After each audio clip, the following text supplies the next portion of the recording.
یہ ایک دعا سیکھتے ہیں توبہ کی. استغفر اللہ الذی لا الہ الا هو الحی القیوم واتوب الیہ. میں معافی مانگتا ہوں اللہ سے جس کے علاوہ کوئی معبود نہیں، وہ زندہ ہے، قائم ہے، اور میں اسی کی طرف توبہ کرتا ہوں.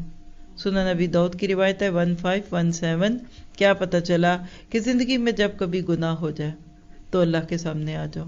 اور آپ نے ان آیات میں یعنی 11 اور 12 میں اللہ تعالیٰ کا ایک قانون بھی پڑھ لیا. اور وہ قانون کیا ہے کہ جب کوئی شخص اچھے کام کرتا ہے، انعام پانے کے قابل کوئی کام کرتا ہے، اللہ فوراً اس کے نامہ اعمال میں جا کر اس کا اجر لکھوا دیتے ہیں.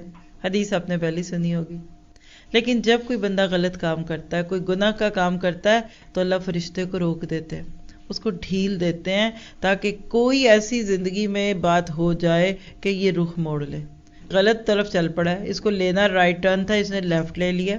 وہ نیویگیٹر بھی بولتا رہتا ہے please take a you turn, please take a you turn.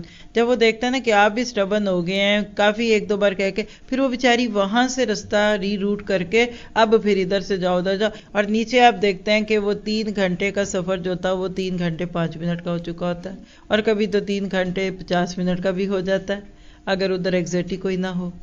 بالکل اسی طرح اللہ بندے کو غلط کام کرتے ہوئے دیکھ رہا ہوتا ہے. لکھیے، جب میں کوئی غلط چیز دیکھتی ہوں، سنتی ہوں، بولتی ہوں، کسی کے ساتھ زیادتی کرتی ہوں، اللہ اس وقت بھی مجھے دیکھ رہا ہوتا ہے. ماں کے ساتھ کوئی مثال دیں اگر تو بات بڑی سمجھ آتی ہے. بچہ کوئی غلط کام کر رہا ہوتا ہے، ایک صورت ہے ماں جا کے جھٹ سے پکڑتی ہے اس کو، یہ کیا کیا، ٹھہر جا تو. اور دوسرا ماں دیکھتی ہے کہ کوئی اتنا خطرناک کام نہیں، لیکن ذرا میں دیکھوں یہ کرتا کیا ہے، تو دور سے دیکھ رہی ہوتی ہے. اب اس نے الماری کھولی، پھر اس میں پتیلی نکالی، پھر اس میں سے ایک پین نکالا، پھر چمچیاں نکالی. وہ جب آدھی الماری باہر آ کے آتی ہے اور کوئی چیز چمچا اس کو لگتا ہے، پھر وہ روتا ہے. تو ماں کہتی دیکھا میں دیکھ رہی تھی، یہ اب تیرے اوپر پڑی ہے نا، تجھے سمجھ آ جائے گی. یہ جو ماں کا دیکھنا ہے نا، یہ ہے ڈھیل. اللہ بندے کو مختلف حالات میں ڈالتا ہے، پھر دیکھتا ہے یہ ریئیکٹ کیسے کرتا ہے. پھر جب بندہ سیدھا ہو جائے تو اللہ اس کو چھوڑ دیتا ہے، اور اگر بندہ سیدھا نہ ہو تو اللہ اس کو کسی اور مشکل پر ڈالتا ہے. ہر لمحہ اللہ اس چیز کا انتظار کرتا ہے کہ انسان اپنی اصلاح